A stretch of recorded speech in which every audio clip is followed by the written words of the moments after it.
Emmy-winning actor and best-selling author Nick Offerman has written the perfect book to get kids and their grown-ups off their phones and hanging out together. It's called Little Woodchucks. See? Workshops, guides to tools, and tomfoolery. I love that. That word is not used enough. It is not used enough, and so please welcome back someone who enjoys lots of tomfoolery, Nick Offerman.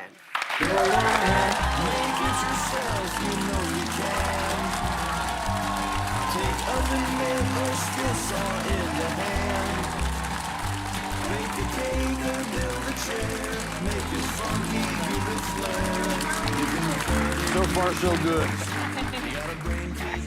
So, I wanted to turn around to hug and kiss you, but I'm getting a crick in my neck from this. But the setup here is just so That's a good one. painful. I can't do it. We all need a hug after that beautiful segment with Lawrence Fishburne. Yeah, I was standing backstage saying, you put a juggernaut of American acting out, and he's talking about his dad, and now I'm going to tell you how to turn sticks into cows. Follow that. We need that now. and not only that, but you also wrote the song you walked out to called Make It Yourself. I collaborate with my friend Mark Rivers. He's the musical genius. He wrote all the music for Parks and Rec. Yes, Like Bye Bye Little Sebastian, Right. 5,000 Candles in the Wind, and he's in the music video. So he's in charge of the music, and I'm in charge of clumsy A-B rhymes. These are really great, though. I want to know, Alyssa's going to ask, but I want one of those. Oh, no, I've got a stretch of a question, but bear with me here. All So right. Taylor Swift just released her new album, Life of a Showgirl. You just obviously released your new Little Woodchucks book. Both feature the concept of wood. She's got a new song called Wood. That's right. Have you heard it, and what do you think of it? I have heard it, yeah. Taylor, we talked about when we're going to drop our book and her record. Right. You know what I mean? We didn't want to soak the market with wood-related things. And I do not want to sound cocky when I'm talking about my woodworking, but I did do sort of an interpretive reading of the lyrics for my wife, and we're in negotiations. I sent it to her, and she said she's got some ideas, because I wasn't sure what the whole song was about. Right. But You weren't sure? I do work with redwood trees on occasion. Well, I like working with wood. What is? Look at is that a these. They're wooden so cute. dog? That is a mammal. Could be a coyote. Okay. I love it. Could be a dog. I like the pig. The pig. Yeah, there's a pig. Oh, I love the pig. These are so fun, and this is one of the projects in the book that we start with teaching kids to use a carving knife. Yeah. And something that's a common misconception is that it's dangerous for a kid to have a sharp knife. It's actually more dangerous to have a dull knife, because when you think about it, if you're trying to carve with a butter knife, you need more muscle, and you're more likely to slip. What age are we talking Well, about? let me get to this because we're going to talk about that. You're a best-selling author, and now you have this new book out, Little Woodchucks, Offerman Woodshop's Guide to Tools and Tomfoolery. Got to say that 3 more times to hit our minimum. But you wrote it with Lee Buchanan, who ran your wood shop in LA. That's right. And I love it how you are encouraging kids and adults to get off their phones. What made you want to write this? Well, she and I both grew up in households where our moms and dads taught us to make things. Yeah. And we'd never thought anything about it, that it was special in any way. We ended up running a furniture company together. And as we meet other adults in the world, especially in the city, they say they've never used a screwdriver or a hammer.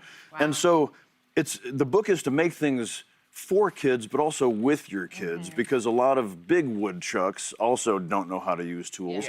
And in this day and age where companies are taking over the curation of our lives, like they want AI to think for us, and I love my clumsy, stupid farmer voice. Like, I would never want a robot to write my song for me, because my song is stupid in a wonderful, delicious way. That's all about my voice. You know, I don't want to give over my agency. And so this book is to encourage people to love the magic of being human, something that a robot can never do.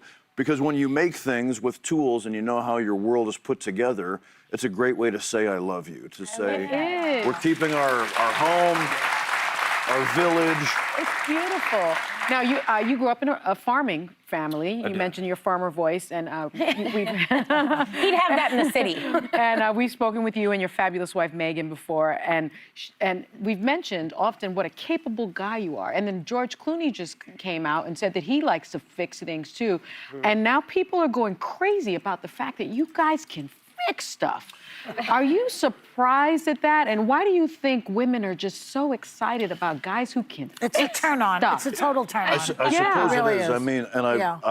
I'll tell you what I'm sick of is being compared to George Clooney. I love George. He's a great guy, but I mean, I know. It must be so I'm my tedious. own man. Yes, you are. Yes, you are. There's ribeye and there's prime rib. You know what I mean? But don't forget the chuck. They're two different dishes. But that's what this book is about. Is I don't want it to be anomalous. That people should be handy in fixing things, whether it's mom or dad or one of the cool kids. Just fix it. Yeah, know how to do things fix things. before you have to turn to like an app. Yeah. You know? Yeah. I got a flat tire. What app do I use? Exactly. And I do think, you know, that is what is sexy about George, and that's the only thing really that people like about that guy. If it wasn't for his handiness with tools, he'd be Well, he nobody. works with wood also. You're so He does right. work with wood. Well, do you ever reach a point where you think, I've done enough, I've fixed enough stuff, I've made enough butt joints, and That's literally what it says, Yeah, butt joint. Sorry, it says butt. What's It a is. butt joint? A butt joint is when two pieces. What were you Sorry. thinking? Sorry. You have Well, you filthy knew what minds. it was. When two pieces of wood are butted together Yes. in a corner. Oh, and, that kind of butt. and fastened with fasteners. Butt joint. And by the way, I should say, this is a slapstick. It's the first project in the book, and this is what slapstick comedy is named for. Oh, yeah. And Oh. it's so that you can pretend. You can pretend to spank your host. Yes. And That's a good show With for your us. what? Spank the host. parents love these things. You take it Yes. to school, take it to church, they go crazy for it. We love when you bring that to church. Bring your Bible and your butt joint. All right. Okay, I'm changing to this topic. I do the New York Times crossword puzzle every day. I also do the Washington Post puzzle. That's a good one, too. Did you know that? Yeah, I didn't know that. Anyway, I found out that you and a partner wrote yesterday's, and I'd like to just say something. Now, yesterday was Tuesday. That's not supposed to be that hard. Right. It was as hard as any Saturday puzzle or a Friday. What's up with that? Do better. I do apologize. I have taken a lot of criticism for the difficulty of my Wednesday puzzle. Tuesday. It was Wednesday. No, today's Thursday Oh, today. it was Wednesday. Even more annoying. Even more Wednesday's annoying. not supposed to, but Wednesday's supposed to be doable. Well, my co-creator Christina Iverson, she has to take most of the blame because again, she was the sorcerer and I was her apprentice. I so see. Well, you know what? I'll take it. I'm ready. Spank the whatever you There's too co-writer. much wood talk at this table. But our thanks to Nick Offerman, Little Woodchucks, Offerman's Wood Shop's Guide to Tools and Tomfoolery is available right now. Scan the QR code on your screen to purchase your own copy and go build something. Go build something.